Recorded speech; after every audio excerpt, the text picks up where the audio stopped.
It's been a challenging 18 months now. 2023 was like a reckoning. They don't have a warm intro. What is it that gets your attention? Founders need to try and be creative in how they reach investors. Or so you're sat in your ivory tower, it's cushy for you, you sat on all these millions to deploy.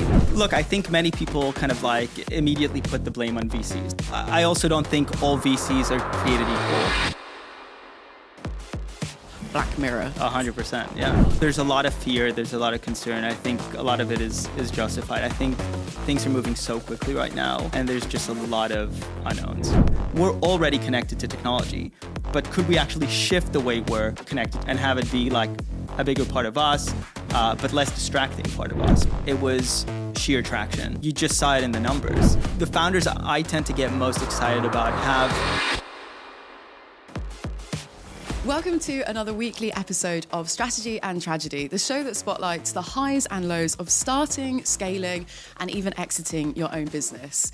If this is your first time tuning in, then as a quick introduction to your host, I'm Stephanie Melodier, and for 6 years, I ran an award-winning marketing agency for startups and scale-ups.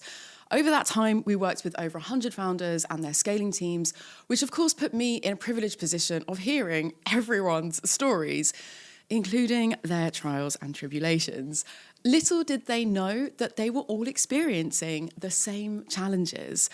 As I was the one at the epicenter of all those conversations, I was obviously privy to certain themes and patterns, which is one of the main reasons why I started this show. Strategy and Tragedy, as the name suggests, is all about sharing both the highs and lows of business, because entrepreneurship, even for the most level-headed among us, is a roller coaster. Entrepreneurship has also been overly glamorized in recent years. Yes, it can be extremely rewarding and you get to make an impact on the world whilst making money and growing a team, but that's not to say that it's not without its challenges. And boy, those challenges are tough.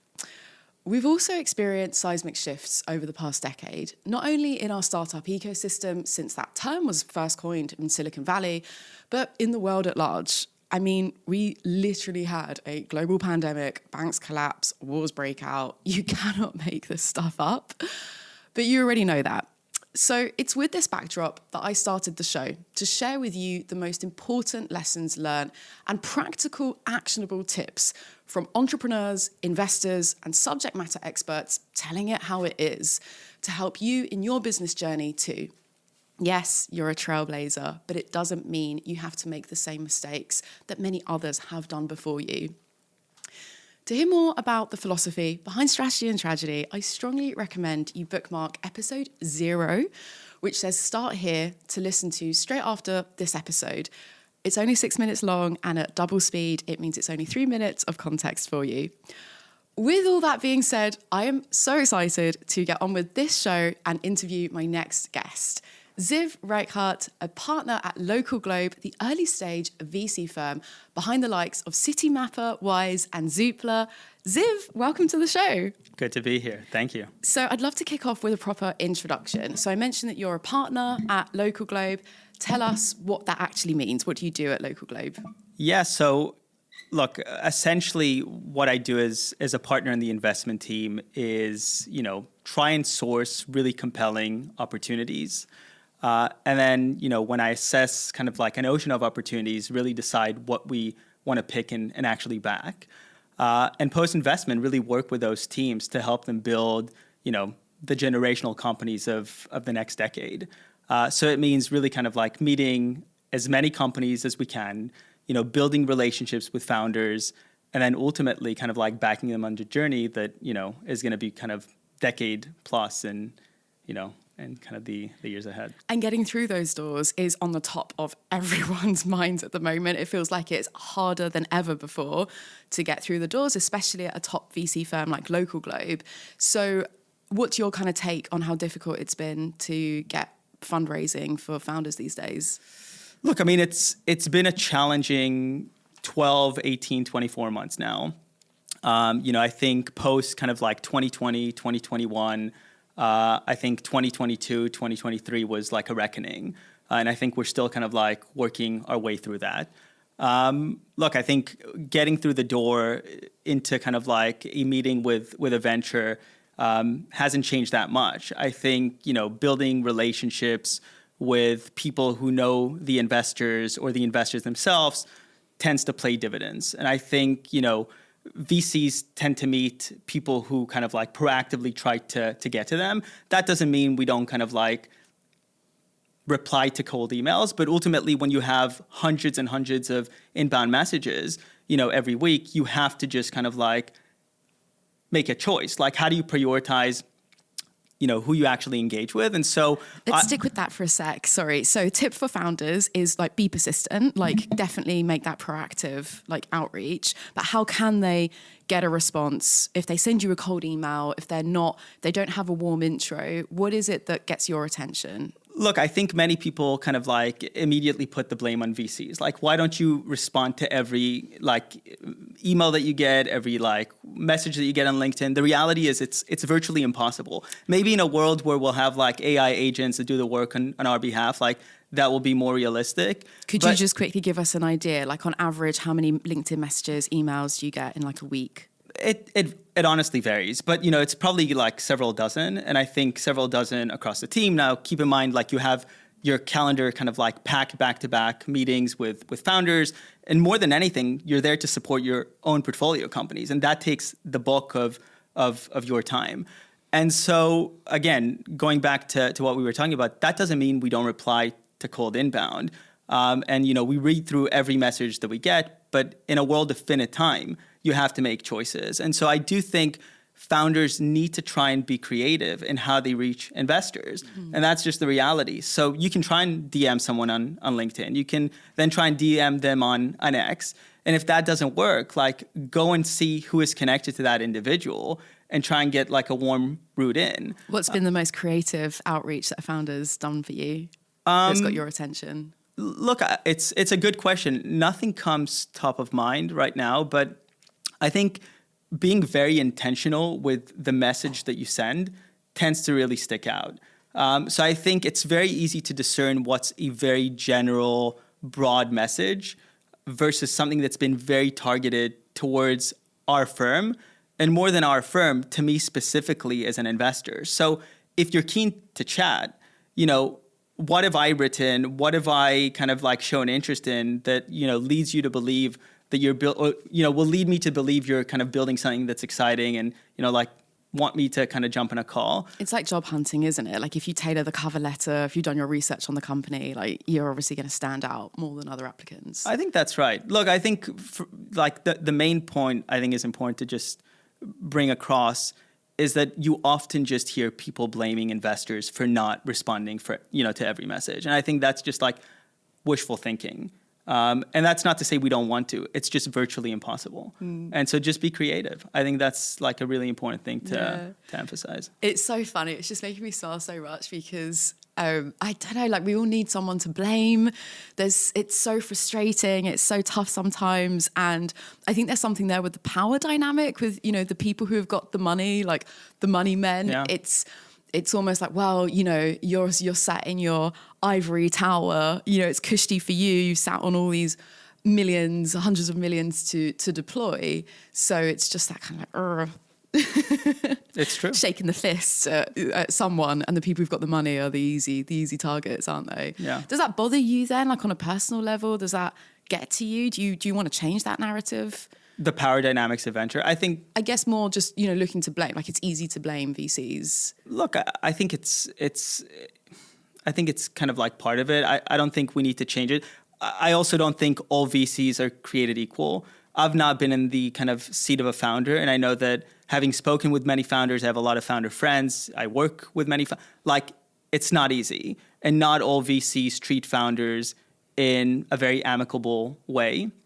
And so I think in many cases, VCs have earned their, have earned, the kind of like... a few bad apples have spoiled it for the bunch, right? I think so. I think that's kind of like fair to say. So look, I'm not here to change the narrative, but I think as LocalGlobe, that's kind of the way we think about it. I mean, we would love to respond to every founder. We would like to kind of give ample time to meet with every founder that's building something, but it's just kind of like unrealistic. But when we do kind of like make a commitment to meet with a founder and we spend 30 minutes or an hour with them, we will always try and get back with as much context or feedback as to why we're not progressing if we decide not to progress. And if we do want to progress, we'll try and give as much context as to what the process looks like. And we'll try to run a quick process so we don't waste their time and hold them up. So I think for us, being respectful for what founders go through and, as you kind of put it earlier, like the difficult journey that founders are on, I mean, that's kind of like critical for us. So, we try to think about founders, all the time. Yeah. You touched on the VC buzzword at the moment that's on the tips of everyone's tongues, AI, which we'll definitely come on to in a second. It may well be part of the next question that I ask you. What are you excited about? You talk about those people who do make it through. So you've got, in terms of practical tips, be intentional with your outreach, do your research. But in terms of the businesses, the sectors, what's getting you excited? AI, the buzzword, might come back into it again. But what's getting your attention these days? Yeah, look, I mean, I think, I'd lie if I wouldn't say what's happening in the world of AI isn't exciting. But frankly, AI is basically kind of like everywhere and everything. So it's almost difficult to say AI. It's like every business that we meet has an AI component to it at this point. And, frankly, if I look at LocalGlobe and what we've been doing, we've been investing in AI for the last decade. So we have 50 or so AI first companies and, the kind of like space has changed. There's been like amazing technological advancements and we remain very excited about what's going to be kind of like unlocked over the kind of like next 12, 24, months. Me specifically, I'm interested in a couple of different areas that, touch AI, don't touch AI. The first is, immersive technology. So kind of spatial computing, if you kind of like think about what Apple is calling it, but the notion that we will be more connected to technology going forward. And I think you can kind of like break down immersive in different ways. One could be actual wearable computing like the Vision Pro or the Quest 3 and the sorts of things that will be kind of built on top of that. The other kind of like way to think about immersive is just technology that is always on and on you. And so there's been like a really interesting wave of new consumer AI kind of hardware products come to light. So companies like Rabbit or companies like Tab or Rewind, Brilliant, et cetera. So not necessarily immersive in the sense that you're kind of like in a 3D or virtual world, but immersive in the sense that you're always connected to technology and it's augmenting your day-to-day life in a kind of like positive way. So what do those companies you just listed, what do they do? So, I mean, look, all of them are kind of pretty early, but if you think about something like Tab, it's an early stage company, I think based out in New York. It's a wearable, pendant that you kind of like put on top, I guess around your neck. It records like all your daily interactions. So, it would record this conversation, it would record my conversation with my wife, et cetera. And then I'd be able to go and ask questions. What did I talk about my wife, last Thursday? Or, what did we argue about? How could I have, acted, better? How could I have responded to her kind of like challenge in a more kind of like empathetic way? So, it's immersive in the sense that it's kind of like always on and it starts to augment your life and unlock a new kind of layer of utility. I'm just going to jump in here really quickly, apologies, but the obvious response to this, and I'm sure this is on every single listener's mind right now, Black Mirror are the two words. 100%. Yeah. And not only that, generally in terms of the AI space and what's happening, but this specific example, there literally was one particular episode that was exactly about that. So what are your views? What would you respond to? I feel like the world is very divided on that front, very much, 50-50, this is exciting, we're embracing these new technologies, we're at the dawn of this new era, imagine all of the applications, how much easier it can make our life, et cetera, et cetera. And then the other half, if not more, I would say actually, are scared, are like, oh my God, this is Black Mirror, this is reality, what's becoming of us, it's coming to take our jobs, et cetera, et cetera. I presume you land more on the former side of things. I'd love to hear more on your thoughts around combating some of people's fears, actually like maybe the more positive opportunities with AI at the moment? Yeah, look, I think there's a lot of fear, there's a lot of concern. I think a lot of it is justified. I think things are moving so quickly right now, and there's just a lot of unknowns. And that creates fear, and I'm very kind of sympathetic to people's kind of like feelings at this point. I mean, I have these conversations with my wife. it scares her. And I think that's very fair. I think, you have to think about what this ultimately unlocks to people beyond ourselves. I think, it's pretty, important to sit and think, like, what does this mean for the future of, healthcare?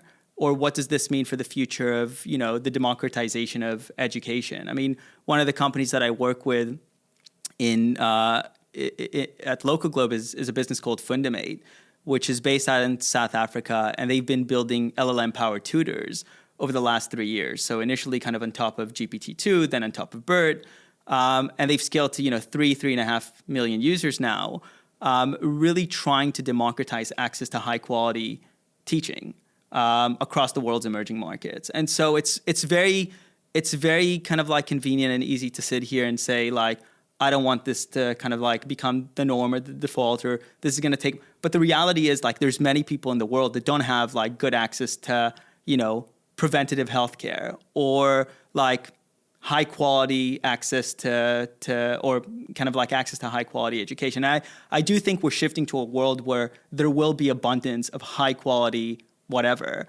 And so to me, that's very, very exciting. I think the other thing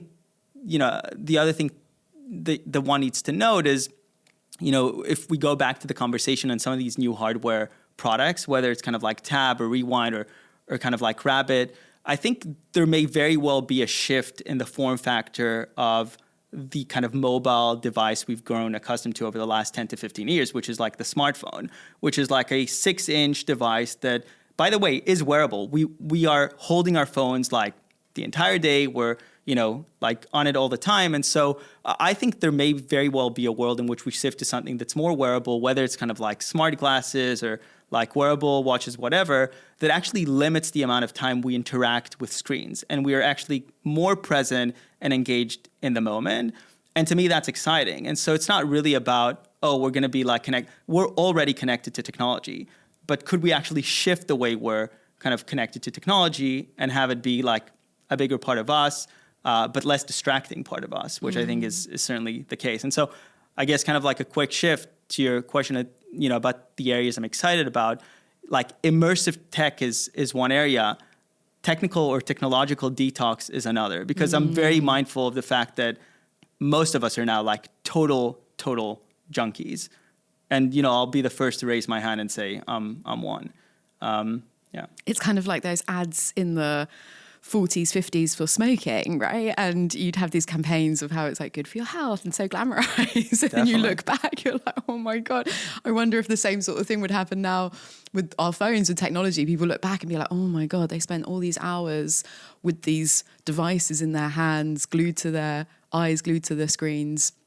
I love that. Ziv, you've already made me feel a bit more optimistic about the way that we're going.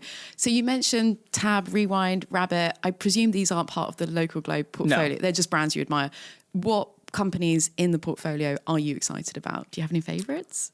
Look, I think it's hard to pick favorites. I mean, I work with a couple of companies that I obviously, love to work with, love the founding teams, think they're doing something very, very special. I mean, I alluded to Fundamate. I think that's a very special business. As I mentioned, building kind of an LLM-powered tutor for the world's emerging markets. Started a couple of years back. We backed them when they had 150,000 users. They've since scaled to 3 or 3.5 million. So like real viral growth. If we stick with these guys for a sec, can we break down the key ingredients that make this an exciting company for you? So you've got the fact that they've got LLM, AI, they're in the right space. They've got a clear mission that has positive social impact. Is there anything else about their strategy, their team, the founders, on that positive? I'm going to go negative in a sec, but on this positive front for a minute. Look, so first of all, they were observing advancements in NLP, large language models or language models for a couple of years pre the ChatGPT moment. So I think it goes back to that like insight piece. Like, what do you know that the rest of the market doesn't? It's very obvious now that, language models unlock a ton of opportunities. But Descartes and Theo, the founders, were able to see that a couple of years before. And then how do you decipher as an investor whether there actually is something there, whether there is that potential versus this crazy visionary, or even if there is something, how long is it going to take?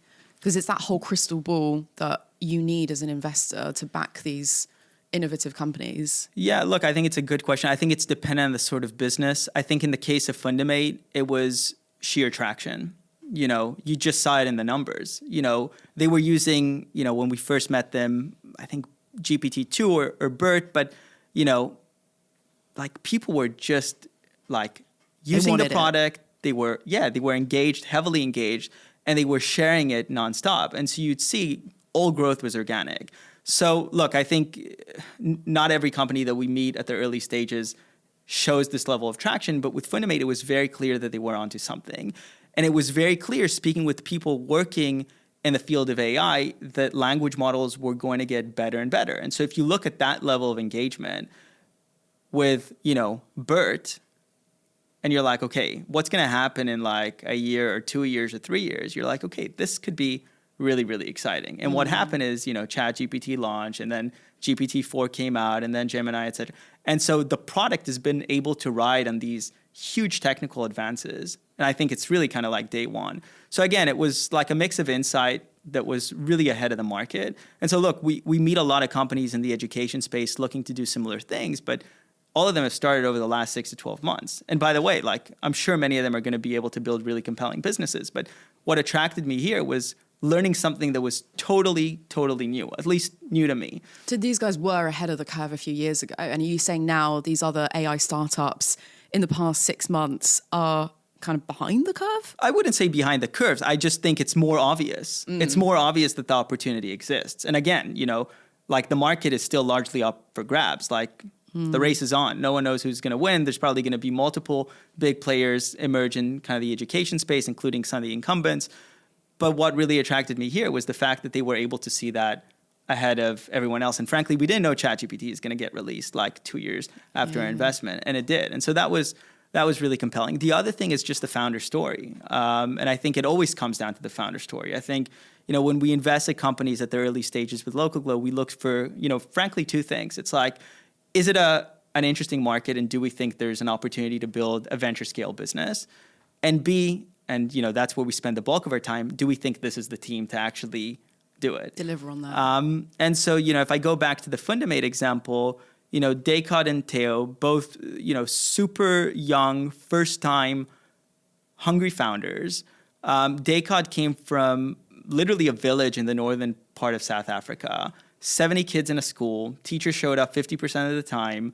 Didn't have a computer until he was, in his kind of late teens.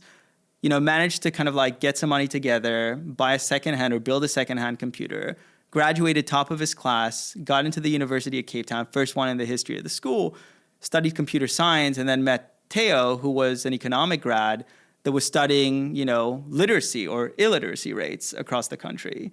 And the two realized that, there's actually a big opportunity in using language models to, democratize access to education. Up until then, Theo thought the best way to do it is to actually like buy a ton of books or textbooks, like hold them up in trucks and kind of like drive those trucks around the country. And I think when Descartes told her what can be done with language models, I think her mind totally shifted. So again, it's like a very organic story. Someone that's really felt the pain himself had, a unique point of view and insight, and then decided to go and do it before they raise any money. And I think that's the other thing. It's like, go and build, and then go and raise money. And I think that is also like, and look, I'm also kind of like mindful of the fact that doesn't work for every business. Some sort of companies just require capital up front in order to get things moving. But I think in certain instances, like Fundamate, like you can just build this, try and get it out, validate that people want this, and then go and like think about fundraising.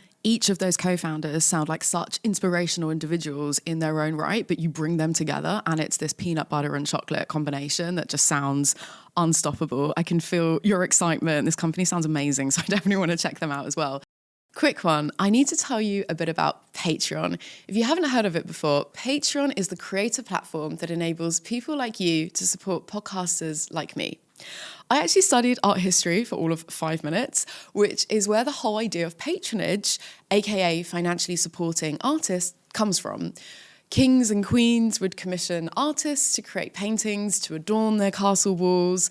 Upper class lords and ladies celebrated their accomplishments by using their wealth to support the arts. And during the Italian Renaissance, my favourite era, the Medicis actually developed a close bond with Michelangelo, who painted the Sistine Chapel, and the Sforza family supported Da Vinci, who helped name Leonardo DiCaprio. That is a true story, by the way. Anyway, I know that you're not here for a history lesson thrown in to your business studies class, but if you're feeling like a rich Renaissance royal who wants to support your very own little Botticelli here, then Patreon is the solution for you. Simply tap the link in the show notes to select your tier of patronage to support the show. It starts from a low amount and it really means a lot to help me to continue producing these interviews that I hope you enjoy. Thank you so much for listening. Let's get back into the episode.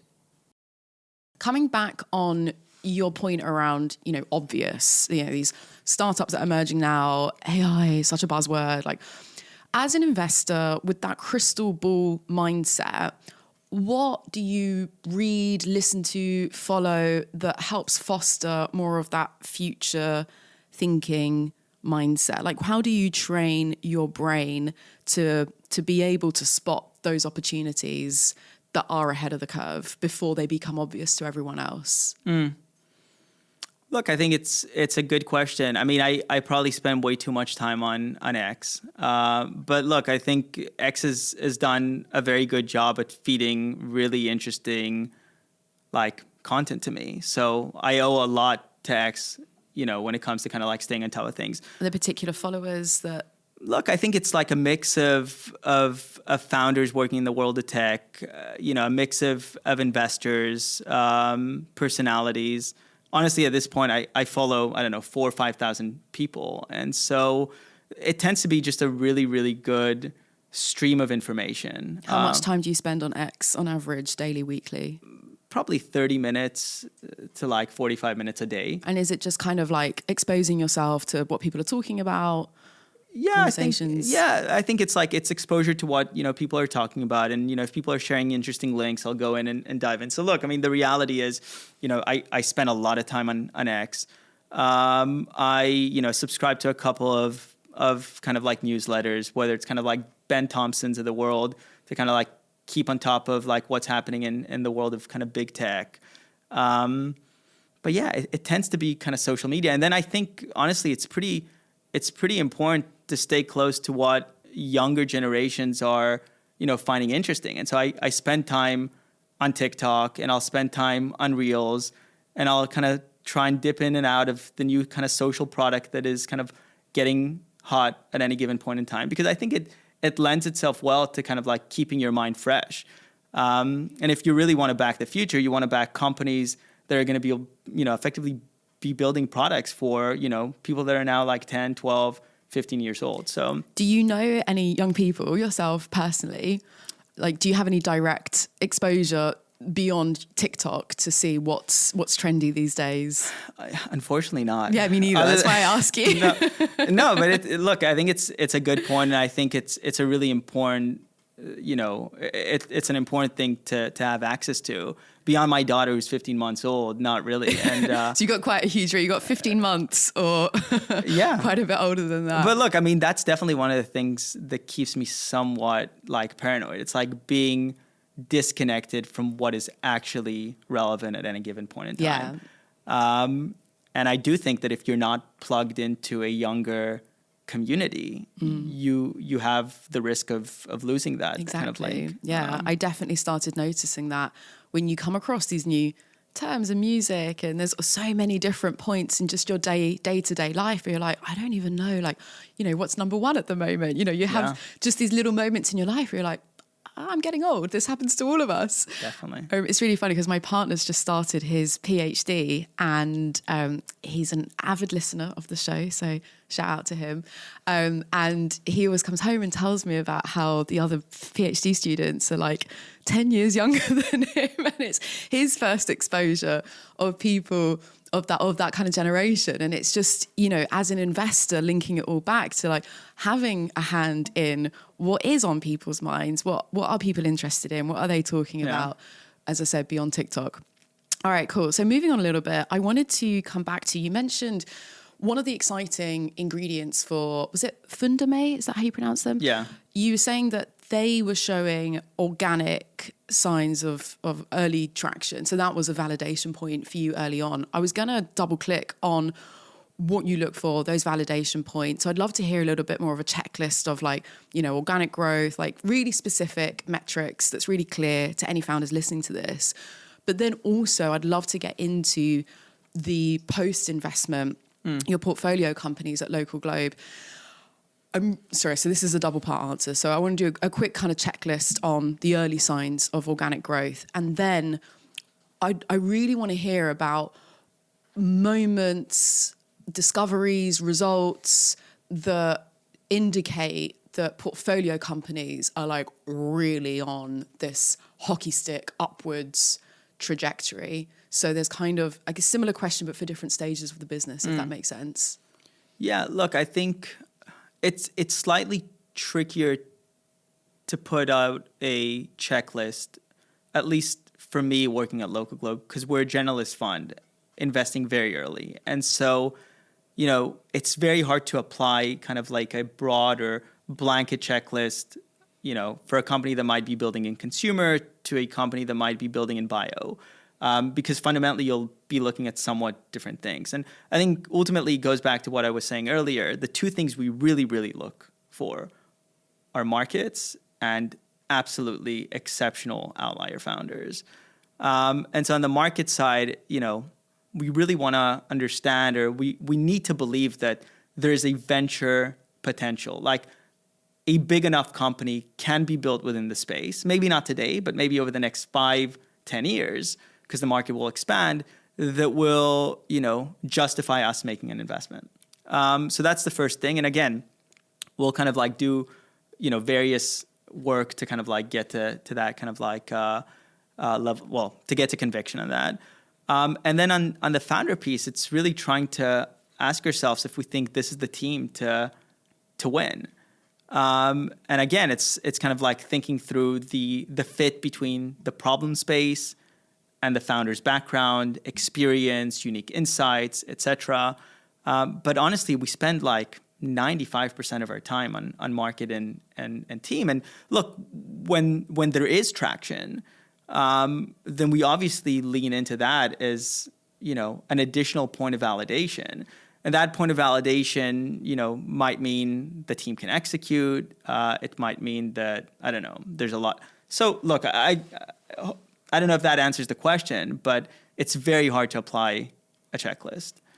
I think that's the first thing. I think post-investment, you were asking, you know, what we look for, or what was the question exactly? It was the results, the activities that you see that really demonstrate that they're going on that next stage of growth. So if you invest quite early stage, there are those initial kind of validation point, the organic growth you mentioned with Fundame, the 150, whether it was, you know, newsletter signups, organic, social, you know, it's those kind of channels. But then once they're kind of through the door, they're part of your portfolio, however long after, 6 months, 12, 18, however long later, what do you start to notice, if anything, where you're like, oh, okay, these guys are seriously like, they're on this rocket ship? Yeah. Look, I think post-investment, when we come in with LocalGlobe, things are still very early. And, you know, things are going to change, and they'll keep changing for several years. But, you know, one of the first things we do when we back a team is we'll sit down with them and we'll try to think through, you know, what unlocks the next round of financing. You know, how do we get to the next inflection point? The next inflection point typically means we go out and raise a Series A. And then we work back to kind of the present, and we try and set up a number of milestones that will kind of guide us, you know, through the next kind of 12, 18, 24 months. And so every quarter we sit down together in what we call a milestone meeting, which is effectively an informal board. And, you know, we'll kind of like have a very open conversation. Like, how do we think we're tracking towards that inflection point? Do we think we've set the right milestones, or do we think we need to kind of like change them? And, if we think they are the right milestones and we've not hit them, like, why do we think that is? And, where can we support? And so, again, like, there's these dates in the calendar that we kind of like intentionally put in, and we work closely with the founders to basically ask ourselves that question all the time. I think the one thing that I find to be kind of like a commonality across all teams that end up doing very, very well is velocity on product. So being able to ship very, very quickly, and not necessarily perfect code. That is like not the intention, but being able to ship very quickly, to test hypotheses very, very quickly, because that's effectively what you're doing at the early stages of company building. You're trying to answer, questions, and you're trying to run experiments, because that's effectively what a startup is. And I think the journey from seed to A, and frankly, the journey from like seed to Series B, is just to get to a point where you have concrete answers to the questions that you laid out when you built or you started at the company. And hopefully by the time you get to kind of Series B, the questions have answers, you feel confident with them, and you can raise a lot more money to just like plow in and grow. And so for me, like the real commonality really is velocity on product and speed of iteration. I think, yeah. And so on the flip side of that, are there any other failings, stumbling blocks, hurdles, or is it literally just the opposite? Is it just they're not moving fast enough? Or do you witness anything else that's getting in the way of a company's success? I think speed is kind of like basically kind of like touches what I just said. Like speed of movement is critical, and if you're not moving fast enough, you're probably dying. I think that's kind of like the first thing. I think there's many reasons that may be the case, right? So I think speed is a byproduct. I think your first hires are critical. And, we think it's important to take time to make sure that you're hiring people that are genuinely, aligned with the mission, are high performing, and want to actually like put the time to find the answers, right? I mean, building a company at the very early stages is just, it's very, very tough, right? Like I've not been in the founder seat, so it's hard for me to kind of like really comment, but I've been, an employee at a kind of seed stage company, and it's grueling. It's really, really difficult. And you want to make sure that the first hires are willing to go through that like very, very painful process. And I think if you cut corners because you want to get going, you want to start building product, I think that can have detrimental So effects. how do you reconcile the importance of speed and the quality of talent? It's a good question. It's a very good question. And it's one that we have, chatted with many teams about. We have seen teams that are like super obsessed about the quality of the talent that they bring on board, so obsessed that they've not hired anyone. And so I think you have to find a balance. And frankly, in my view, it comes down to your ability to hire. I think if you're very good at hiring, and that means knowing where to kind of source, and ultimately knowing how to sell people to come on the journey with you, you'll be able to do it. Now, again, it doesn't mean it'll take you a week, 2 weeks, but it shouldn't take you 6 months. It shouldn't take you 12 months, at least at the very beginning. I mean, you should get that kind of like initial team going. And again, in most cases when we back founders, I mean, one of the things that they'll talk to us about, and we'll certainly have conversations with them about, are the first kind of 2 to 3, 5 hires that they have in mind, and who those people may be. Like that's something that will go very, very deep, because we know that taking 3 months, 4 months to find that first engineer, again, is just going to massively slow them down. It's a risk that you want to mitigate as much as possible, don't you? What have you observed from the greatest founders who have got it right on that hiring front? I think, being able to tap into very, very relevant pools of talent, and those may not be the most obvious pools of talent. So I guess the most obvious pools of talent for what they are building. So not necessarily saying I'm going to go to Google, Meta, Snap and hire engineers there, or ops people there, etc. It's really understanding where the best people in the world work and or are studying, in and around the problem space that you are building in. So I think that's really, really important. Does a specific example come to mind?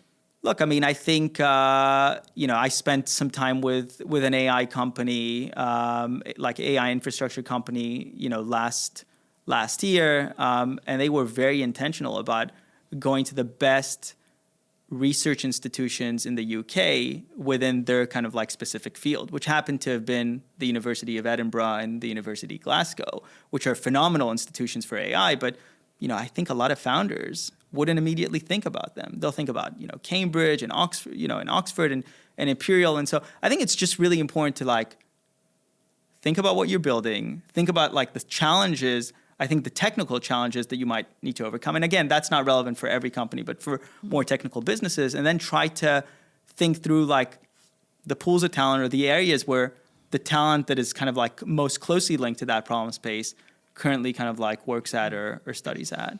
So remaining like open-minded to these other possibilities, these other routes to achieving. Yeah, I think trying to find arbitrage when it comes to talent acquisition. I think most people tend to go to the same right, place. Just like defaulting to the obvious. Yes, I think, yeah, exactly. The theme of sales has been a really big recurring topic on this podcast, as you can imagine. And it comes to mind here with the hiring front as well in terms of attracting great talent. What have you observed in terms of charismatic founders? Because you're talking about, okay, the pools, where are they? We need to know, first of all, where are they hanging out? Where are we going to be, hunting for these great individuals? But then you've got, on the flip side, what are we actually attracting them to? You've got a great mission. You've got all of the aspects that have helped secure the loot in terms of, the fundraise. But in terms of talent, it goes deeper in terms of who am I working with? Do I like the founder? Do I like the team? Can you speak to anything in terms of like what makes a really charismatic founder and helps them attract great talent? Look, first of all, I'll say you don't need to like the founders person. Like you don't need to be best friends with the founders that you work with. That doesn't mean they're not charismatic, but I don't think we necessarily as investors need to gel and be best friends with founders that we end up investing in. I think some people definitely kind of operate that way. They want to be very, very close. They want to become like close friends with the people they work with. I don't think that's kind of like necessary. In terms of charisma, I think again, it's somewhat of a, I don't know. I think there's some level of objectivity to it. I think there's some level of subjectivity to it. I think in my view, it's really an ability to take you on the journey with them and help you see what they're seeing, not over the next kind of 12 to 24 months, but really where they see the world going 5 to 10 years in, and kind of like make it very easy to see the big picture. Yeah. I think, the founders I tend to get most excited about have like a really, I think they just have a tendency to take very complex problems and distill them into something that, a 10, 15, 16-year-old would understand, frankly, me, right? Like just being able to like convey something complex in like layman terms and then help you see like a very, very kind of like big vision up ahead. And I think that ends up rubbing on people, right? Mm-hmm. It rubs on investors. It's easier to articulate that to your own team. It rubs on, candidates. They can see kind of like the big vision, which is, often needed because at the beginning you have like a half working product. Like it's very easy to kind of like get stuck into the details. You need someone that can take you on that journey over the long term to, actually get you to jump ship and take on that risk. And even just listening to you talk about that, I'm feeling excited, and I'm not even hearing the founder vision. I'm hearing it through you, but it's still getting me worked up. So penultimate question, the time always flies with these interviews. I have a tradition of always ending with the same question, but I'm going to kind of remix it a little bit for you because usually the last question on the show is often the best lessons come from the biggest mistakes, hence the title of, strategy and tragedy. So, what's a big mistake that's taught you an unforgettable lesson? But I think we've covered a lot of that, and you've shared a lot of what you've seen from your side of the fence as the investor, what you've observed with your founders' portfolio. For you, what I want to ask in a similar sort of vein is, do you have an anti-portfolio? Are there deals that you regret not being able to get in on? Honestly, I think I'm too early in my venture journey to comment on that. I think, anti-portfolios get built over like 10 years. When the results are in. And so, look, all I'll say is I hope I have an anti-portfolio. I hope I see companies that end up being very, very big because it means I'm seeing the right things. I think it's too early to tell what those are. Interesting. So just to double click on that a little bit. So do you mean that you hope you have an anti-portfolio because it would prove your judgment correct? It would improve my judgment correct. I think it's very hard to be correct at the early stages of kind of company building or investing. I mean, we're often in the wrong. I think it's important to say we're often in the wrong with our judgment. Like, we'll often say no. Like, our job is to say no like 99% of the time. And so by virtue of that being our job, we'll miss on a lot of things that end up being breakout. The reason I'm saying I hope there is an anti-portfolio is, it ultimately proves that we're seeing the right sort of things. Even though we're saying no, we're seeing companies that are going to get very, very big. And ultimately, our job is to make sure we pick a couple of those very, very right. Okay. Good answer. Not the juicy one I was hoping for, but makes sense. Very thoughtful and intelligent, as usual, consistent with you, Ziv. So final question, is there anything that you were hoping I would have asked you that I haven't? Anything we haven't already touched on? Because I feel like you've answered a lot of things that I was thinking of, but I feel like there's more in your mind to tap into. Yeah, I mean, there's a lot in my mind. Nothing that comes to mind. Yeah. Okay, amazing. All right. Well, thank you so much for your time, especially very busy man with hundreds of LinkedIn DMs and thousands of emails that are waiting for you. So thank you so much for joining. And thank you so much for listening to this episode. I really hope you've enjoyed it. Tune back in to next week's episode and we'll see you then.